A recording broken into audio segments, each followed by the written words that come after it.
প্রথম আপনার কাজ, প্রথম কাজটা হচ্ছে দেখেন এখানে একদম উপরে থ্রি ডট মেনু আছে, three line A three dot, ঠিক আছে?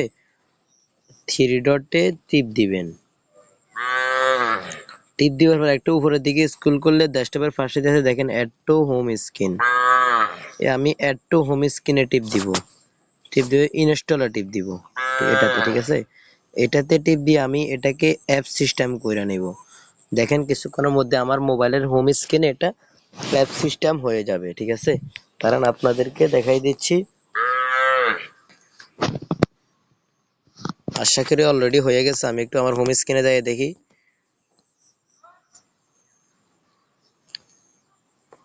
এই দেখেন অলরেডি আমার এটা হয়ে গেছে, দেখেন একটা অ্যাপ সিস্টেম হয়ে গেছে। যেন আমি কোনো সময় এটা আমি ওপেনে দিব না, আমি ডাইরেক্ট সবগুলো ফেলে দিই। ফেলে দেওয়ার পরে দেখেন আপনাদের সামনে অ্যাপসটা চলে এসেছে। এটা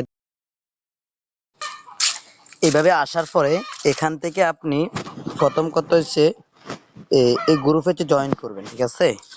এই গ্রুপটার ভিতরে কি করবেন, প্রথমে জয়েন করে নেবেন, যেন ওনাদের কোনো সময় কোনো নোটিশ থাকলে এগুলো ফলো করতে হয়। আপনারা প্রথমে আপনি এই জিনিসটা গ্রুপটা জয়েন করবেন, ঠিক আছে? হোয়াটসঅ্যাপ একটা গ্রুপ আছে, সেটার ভিতরে জয়েন করে নেবেন। তো তারপর আমি লগ ইন আইকনে ক্লিক করে দিব। তো দেখেন লগ ইন আইকনে ক্লিক করে দেওয়ার পর সঙ্গে সঙ্গে আমার সামনে এইরকম একটা ইন্টারফেস চলে আসবে, ঠিক আছে? দেখতে পাচ্ছেন আপনারা, আশা করি এই ইন্টারফেসটা দেখেন আমাদের মূল এইগুলোর ভিতরে আমাদের মূল কাজগুলা, ঠিক আছে? হ্যাঁ, কথার কথা আমি স্মার্ট কার্ড বাইর করব, ঠিক আছে? স্মার্ট কার্ডের পিডিএফ ফাইল বাইর করব, ঠিক আছে? আর আমি রিসার্চ যদি করি, তবে আমি যে কাজটা বাইর করব সময় আপনাকে দেখাই কিভাবে কি একটা দেখাই। এই দেখেন এখানে লেখা আছে স্মার্ট কার্ড পিডিএফ। এটার ভিতরে আমি আইকনে ক্লিক করি। এটার ভিতরে অনেকগুলো আবার কাজ আছে, দেখেন এই কাজগুলা, ঠিক আছে? তো আমি এখান থেকে আবার স্মার্ট কার্ড পিডিএফটা সিলেক্ট করে নিব, ঠিক আছে? আজকে কত আমি সেও জানি না। দেখেন আজকের দামটা হয়ে গেছে স্মার্ট কার্ডের 220 টাকা, কিন্তু এটার ডেইলি রেট পরিবর্তন। আজকে 220 টাকা, আজকে কত দাম বাড়ে গেছে, কালকে আবার দেখবেন যে দামটা আবার কমে গেছে, ঠিক আছে? দেখা তারপর নেবেন। কত? 220 টাকা। যখন 220 টাকা কতটা আপনি স্মার্ট কার্ডটা বাইর করবেন, দেখবেন এখানে 0 টাকা, এখানে আপনি টাকাটা দেখতে পাবেন, টাকা রিচার্জ করলে এটা দেখতে পাবেন। তো টাকা রিচার্জটা কিভাবে করবেন একটু দেখিয়ে দেয় আপনাদেরকে। আচ্ছা, আরেকটা জিনিস আমি দেখাই দিই।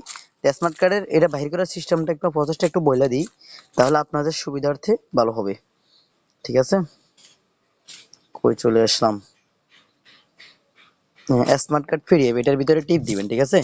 প্রথমে আপনি আপনার 17টি এনআইডি কার্ডও দিতে পারেন, তারপর না হয় আপনার ফর্ম নাম্বারও দিতে পারেন।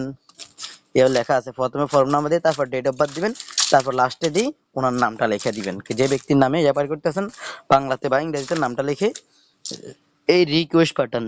অ্যাডমিনের কাছে রিকোয়েস্ট যাবে, তো উনি আপনার কাছ থেকে সর্বোচ্চ আধা ঘন্টা বা 1 ঘন্টা সময় নেবে। এর ভিতরে আপনাকে এটা সার্ভারটা দিয়ে দিবে, ঠিক আছে? তো এই অ্যাডমিনের সাথে যোগাযোগ করার জন্য আপনি কি করবেন, আপনি যে হোয়াটসঅ্যাপ গ্রুপ আপনাকে জয়েন হবেন, এই গ্রুপে অ্যাডমিন, ঠিক আছে? এই অ্যাডমিনের কাছ থেকে আপনি এগুলা করে নেবেন, বললে উনি এসে আপনাকে সাপোর্ট করবে, ঠিক আছে? আমারটা কিন্তু অ্যাপ সিস্টেম করা হয়েছে ভাই, দেখেন দেখেন আমারটা অ্যাপ সিস্টেম, কিন্তু দেখেন আপনি এই তো আমার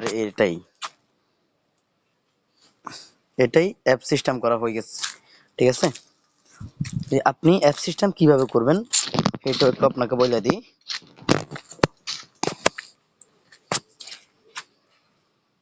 এখানে অ্যাপ সিস্টেম হয়ে গেছে। লগ ইন করার পরে আপনি গুগল ক্রোমে চলে যাবেন। ক্রোমে যখন লগ ইন করবেন,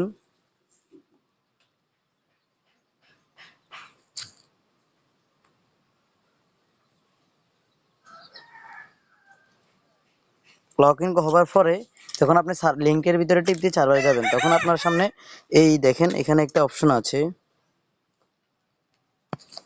অ্যাড টু হোম স্ক্রিন, ঠিক আছে? এখানে আপনি টিপ দিবেন। টিপ দেওয়ার পরে আপনি উপরেরটা কিন্তু পুরো অ্যাপ সিস্টেম না, সেটা উপরেরটা করে নেবেন, ঠিক আছে?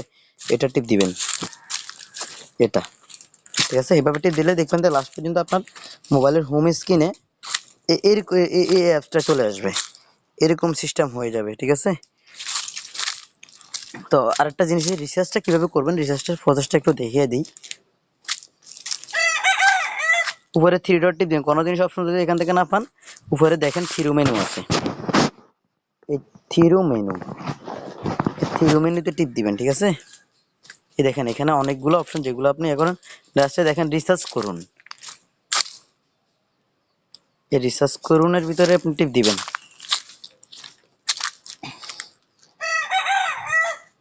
ঠিক আছে। রিসার্চ করুনের ভিতরে টিপ দিয়ে আপনি এই দেখেন এখান থেকে ওনার নাম্বারটাকে কপি করে নেবেন, কপি করার পরে যে এখানে দেখবেন একটা অপশন থাকবে ট্রানজাকশন আইডি, ঠিক আছে। এই দেখেন সাপোজ এই নাম্বারটাতে আমি টাকা পাঠাইছি, ঠিক আছে। তো এই নাম্বারটাতে আমি টাকা পাঠাইলাম, আমি কিন্তু যে অ্যাডমিনের টাকাটা না, আমি অন্য জায়গায় টাকাটা পাঠাচ্ছি 3 টাকা, ঠিক আছে।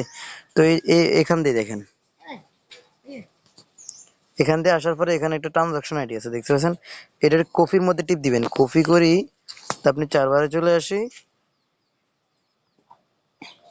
এখানে ট্রানজাকশনটা বসা দিবেন, সাথে সাথে আপনার অ্যাকাউন্টে যে ব্যালেন্সটা পাঠাচ্ছেন এটা সাথে সাথে অ্যাড হয়ে যাবে, ঠিক আছে। আমারটাতে অ্যাড হবে না, কারণ আমি টাকা ওনার কাছে পাঠাই নাই তো, ঠিক আছে। তো আপনারা সবাই এভাবে সার্ভার থেকে অর্ডার করবেন, সার্ভার থেকে এখানে সার্ভিসগুলা উপভোগ করবেন। তো